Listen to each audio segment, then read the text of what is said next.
আসসালামু আলাইকুম। আপনাদের জন্য যারা নতুন এবং পুরাতন সবার জন্যই সুবিধা হবে। আমি যেভাবে একটা ইউনিক ড্রেস বেবি ফ্রক তৈরি করেছি, অসম্ভব সুন্দর ইউনিক একটা ডিজাইন দিয়ে এটা কিভাবে করলাম এবং কুচিগুলা কিভাবে দিলাম, প্লেট বসালাম, এই প্লেটগুলো দেখাবো। এবং এটা কিন্তু অনেক সুন্দর একটা জামা, বেবি ফ্রক ১-১.৫ বছরের বেবির জন্য পারফেক্ট। তো দেখতে থাকেন কিভাবে করলাম।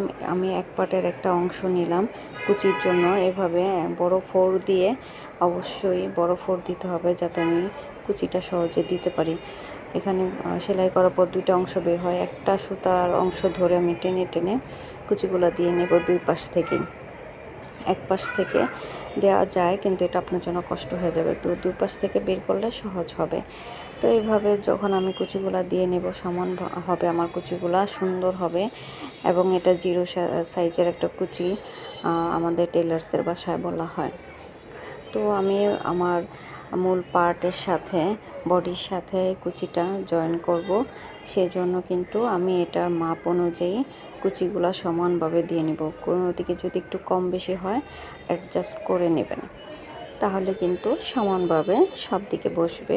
কুচিটা দেওয়ার পরে দেখতেই পাচ্ছেন কতটা সুন্দর হয়েছে, কম বেশি হয়নি এবং সব দিকে কিন্তু সমান হয়েছে।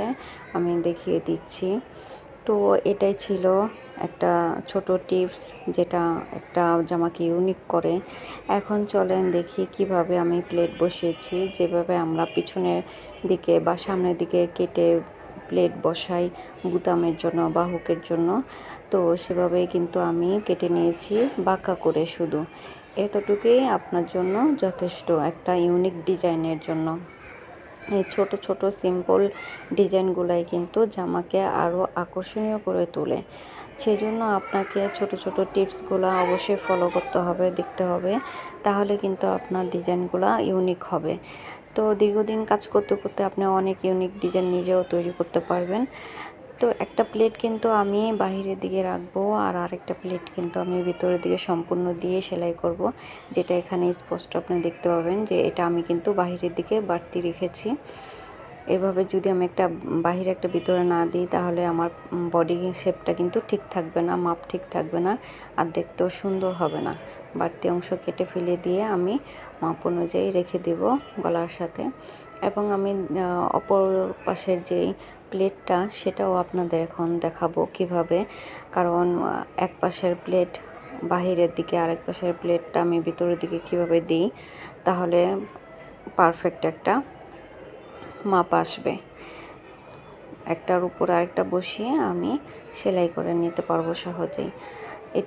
এই ছোট ছোট টেকনিকগুলো আপনি যখন জানবেন তখন আপনার কাজগুলো কিন্তু অনেক সহজ হয়ে যাবে, অনেক ইজি হবে এবং অনেক সুন্দর হবে।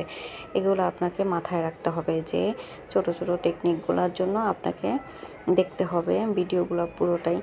কারণ আপনি যদি টেনে দেখে যান তাহলে কিন্তু আপনি কিছুই বুঝবেন না, আপনি কিছুই শিখতে পারলেন না। এই যে আমি যে প্লেটটা ভিতরের দিকে দিয়ে দিয়েছি, একটা কিন্তু আমি বাইরের দিকে রেখে সেলাই করেছি, আর এটা কিন্তু আমি ভিতরের দিকে সম্পূর্ণ চেপে দিয়ে সেলাই করে নিচ্ছি। এবং আমি সেলাইটা মজবুত হওয়ার জন্য প্লেটটাকে সুন্দর করে আরেকটা সেলাই দিয়ে নেব, যাতে আমার প্লেটটা সুন্দর দেখা যায় এবং সেলাইটাও মজবুত হয়। এই হচ্ছে আমার ডিজাইনের মূল মন্ত্র, যেগুলা ছোট ছোট টিপস আপনাদের জন্য শেয়ার করি যাতে আপনাদের কাজগুলো সুন্দর হয়। এই জন্য এই যে প্লেটটা বসানোর পরে একটার উপর আরেকটা বসিয়ে দেব, বসিয়ে কিন্তু এভাবে সেলাই করে নেব। এবং আমার কুচির যে আরেকটা অংশ আছে পেছনের পাট, এটা সামনের পাট, পেছনের পাট আমি লাগিয়ে দেখিয়েছি, আর একটা সামনের পাট লাগাবো। এভাবে আপনারা প্লেট করে নিতে পারবেন। সাথে থাকবেন। ধন্যবাদ। আল্লাহ হাফেজ।